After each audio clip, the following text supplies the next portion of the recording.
everybody, welcome to Obscurities and Miniatures, and it's time for our weekly painting progress. And believe it or not, we did get stuff done. Both of us, in fact. Myself and my brother Sparkle Trout decided to actually get some of his figures finished. This is an older model from the Maker's Cult. It was the same base body as their Squid Game troopers, but they turned it into a Hazmat dude.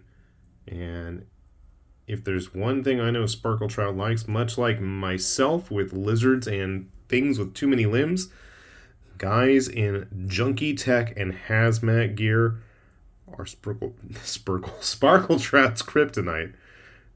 So absolutely, I knew he was going to paint some of these up. He's got enough to do a whole squad kill team of them, so hopefully we'll see them further down the line in the future. A couple other models, we've seen some of these before from him.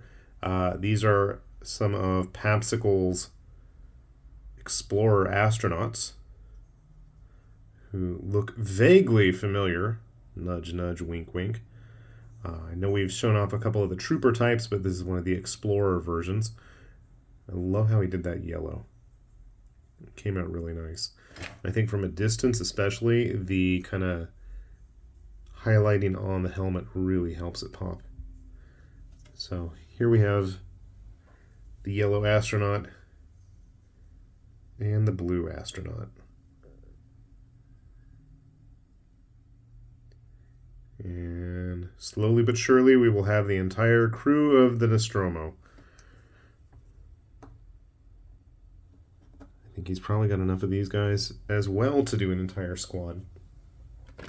Now, myself, I got not as much as I would have liked to have done, but it is a rather eclectic mix, as is usually the case. So I finally got around to working on some of my Beastgrave terrain. Yes, I do paint some terrain every now and then. I figure I've got time, and I've already got a couple of the pieces finished from Beastgrave and the entire box painted. Haven't seen Dire Chasm or whatever the newest iteration of Underworlds is, but I figure we've got all of Beastgrave, why not go with it? And then, I don't know what this is supposed to be, but some kind of toxic fume pit? I don't know. But it's done. I didn't glue the smoke clouds down, that's why it's kind of wobbly here. I probably should, I don't know why I didn't. I think just for ease of painting, but then they're painted, so why don't I finish it? I don't know. I know I have a couple of more pieces, mostly the big stuff at this point. Like there's the giant skeleton, like dragon skeleton.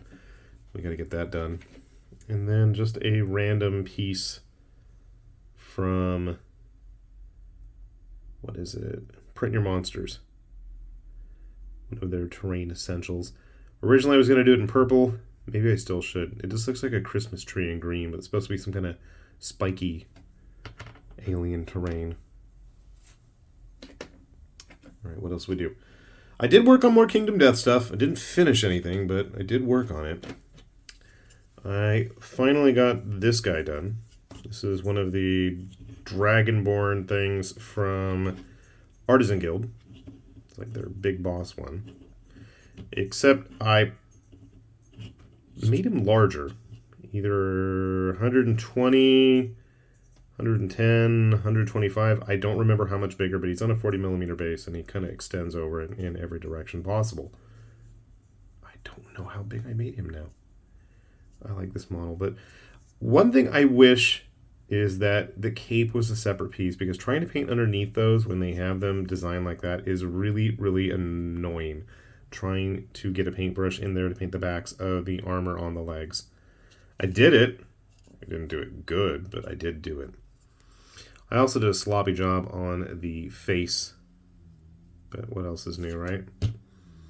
He's painted at least. You can see he is absolutely massive in comparison to a normal-sized human figure there, like the Maker's Cult guy. And speaking of larger than life or larger than human-sized models, got a couple more cast and play figures done. This was the guild boss.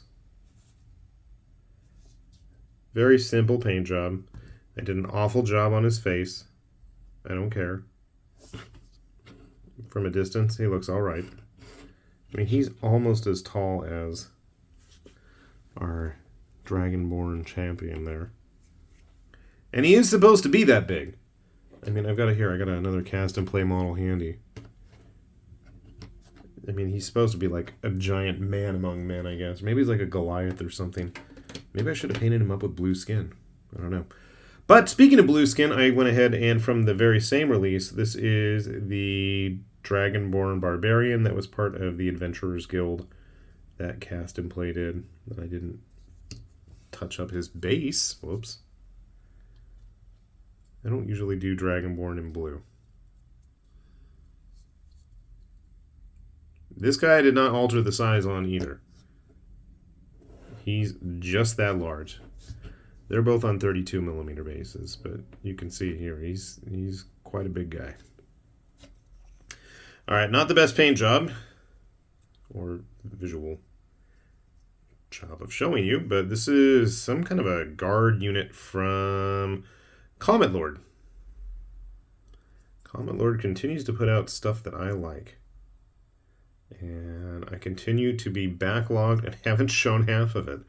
Hopefully in the near future. I know he did a really nice big Dragonborn juggernaut thingy. And I gotta show that off because I want to get it painted. Alright, and continuing the theme of Atlan Forge models, got another one finished. This is one of the Hades Assault Thanatoi.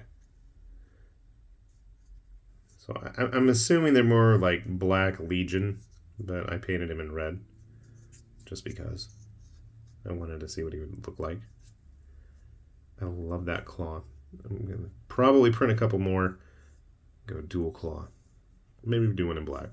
But I just love how big and chunky their Terminator style models are. I mean, and not only do they have tons of modularity, but I mean, just the sheer variety at this point of styles. I know I have more handy than just those two. It's like, I just finished printing up a bunch of the kind of Nurgle-y, I don't remember what they're called, Gore Bringers or something. So hopefully I should have a video on those soon. And I think we'll have everybody except a Slaneshi stand in at that point. I'll have to work on that. And then another recent Atlan Forge release were these Angelic Ravagers. So I figured they're supposed to be angelic. I should probably do them up in like dark angel colors.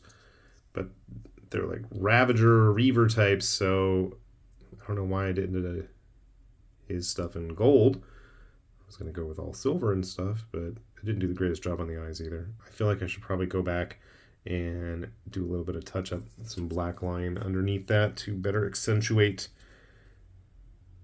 where the eyes are and touch up the bone. It looks sloppy. But these were just a quick paint job. I wanted to try painting them. I'm not much up on my Dark Angels or the Angelic Ravagers, as they're better known. But one of the cool things about these is, just like all the other Atlan Forge stuff, they're totally modular. You could hypothetically just replace those shoulder pads. Well, I mean, they do have the hip armor, but other than that, I actually had the idea. They had a Chaplain Grim Reaper, I think it was called an Angelic Reaper guy, and they had like lion skulls with hoods. I thought those would be way cooler for like Ravagers, Reavers, whatever they're called. I had to do one with the grappling hook. I think I did these a while ago because you can see they got like those scan lines. Maybe not that long ago? I don't even know. So overall, not a bad little haul. I figure now that we are in full-on vacation mode, I have the house to myself, and outside of a couple of in-service days where I actually do have to go to work, then I'll truly be in vacation mode. But at least in the meantime, I was going to try to finish up a few other little models and clear the way for some of those big guys that we'd shown off earlier in the year. Mostly Dragon Trapper's Lodge, I know I've got a couple of their big ones and some Lord of the Prince stuff I got to work on.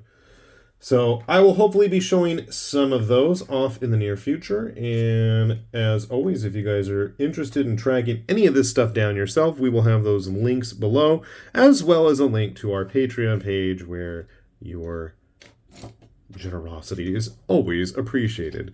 And with that said, then, this has been High Lord Tamberlane with Obscurities and Miniatures, saying thanks for watching, and we will see you back here soon.